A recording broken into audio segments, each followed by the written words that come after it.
When you look over your ballot, there's likely to be one proposal you haven't heard very much about. There's been no significant campaign activity for or against Constitutional Amendment 48. The measure would only change 11 words in the Montana Constitution, but they're focused on a big topic, the use of Montanans' electronic data. C-48 would specifically add electronic data and communications in a list of items protected from unreasonable search and seizure, and which would require a warrant for government agencies to search. Kendall Cotton, president and CEO of the Frontier Institute, a free market think tank in Montana, says his group proposed this change before the 2021 legislative session, in response to concerns about electronic surveillance. It seemed like people were very concerned about their privacy. So we started looking into ways that, government and lawmakers could send a message to people in Montana that their privacy is a priority.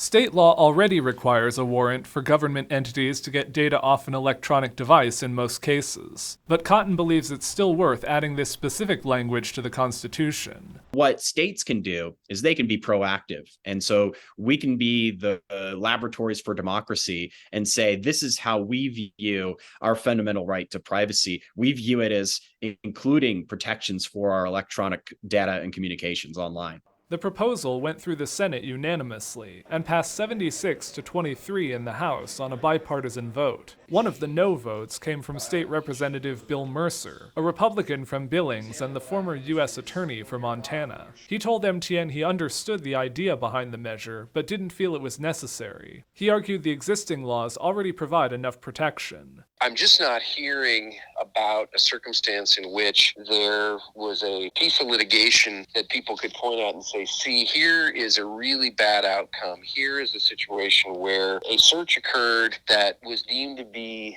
constitutional given the terms of the Montana Constitution that didn't adequately protect the electronic privacy interests of the person that was the subject of the search. You can find the full text of C-48, along with the rest of MTN's campaign coverage, on our website. In Helena, Jonathan Amberian, MTN News.